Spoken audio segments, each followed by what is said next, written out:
नाशिक शहरामध्ये खड्ड्यांचं साम्राज्य पसरलंय। एकाच वेळी सिंहस्थ कुंभमेळा आणि महानगरपालिका प्रशासनाकडून कामं मोठ्या प्रमाणावरती सुरू झाली आहेत। दुसरीकडे स्मार्ट सिटी आणि MNGL कंपनीचं काम देखील सुरू आहे। 5 महिन्यांपूर्वी तयार केलेल्या सिमेंटचा रस्ता पुन्हा एकदा स्मार्ट सिटीच्या कर्मचाऱ्यांनी खोदलेला आहे आणि त्यामुळे आक्रमक पवित्रा घेत हे काम देखील बंद पडलंय। प्रशासकीय विभागामध्ये समन्वयाचा अभाव आहे हे पुन्हा एकदा अधोरेखित झालंय।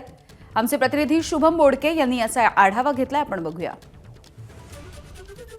नाशिक शहरामध्ये नव्याने तयार केलेले जे रस्ते आहेत ते पुन्हा एकदा खोदकाम करून त्या ठिकाणी जे आहे ते मेंटेनन्सचे कामं हे पुन्हा एकदा सुरू झालेले आहे। एकूण जर बघितलं तर CBS पासून कॅनडा कॉर्नर परिसरामधला हा जो मुख्य रस्ता आहे, नाशिक महानगरपालिकेच्या अगदी लगतचा जो भाग आहे कुलकर्णी गार्डन, या ठिकाणी आपण जर बघितलं तर स्मार्ट सिटीच्या कामासाठी जो आत्ताच म्हणजे 4 ते 5 महिन्यापूर्वी तयार केलेला जो सिमेंटचा रस्ता आहे तो या ठिकाणी खोदलेला आहे। या ठिकाणी खोदकाम खरं तर या रस्त्यावर झालेलं आहे। आपण जर बघितलं तर नवीन तयार केलेल्या रस्त्यावर खोदकाम करण्यासाठी स्मार्ट सिटीकडनं या ठिकाणी जे CCTV कॅमेऱ्याचे मेंटेनन्सचे काम आहे ते खरं तर या ठिकाणी केले जात आहे। स्थानिक ज्या नगरसेविका आहे हेमलता पाटील यांनी हे काम बंद पाडलेलं होतं आणि त्यानंतर आता पुन्हा एकदा हा जो खड्डा आहे हा या ठिकाणी दुरुस्तीचं काम खरं तर आता जे स्मार्ट सिटीचे कर्मचारी आहेत ते करताना पाहायला मिळत आहे। या ठिकाणी आपण जर बघितलं तर जे नाशिक शहरामध्ये CCTV कॅमेऱ्याचं काम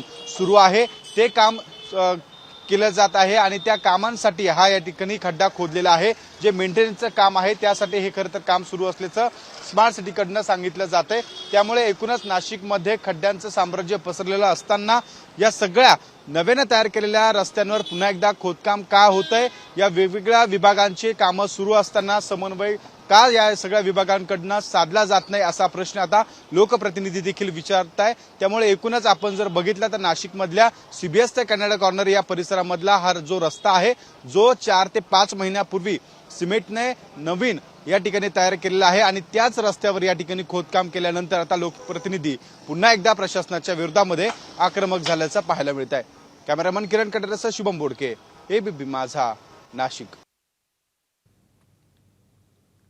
नागरिकांच्या पैशाचा तुम्ही इतका अपव्यय करता। गेल्या 2 दिवसापूर्वी 9 तास महापालिकेमध्ये या संपूर्ण विषयाची चर्चा झाली। महापौरांनी अनेक आदेश दिले, अनेक कारवाई करण्याचे आदेश दिले। त्यानंतर सुद्धा स्मार्ट सिटी अशा पद्धतीने जर वर्तणूक करत असेल आणि लोकांचा पैसा अशाच पद्धतीने खड्ड्यात जाणार असेल तर मला असं वाटतं की हे अतिशय चुकीचं आहे।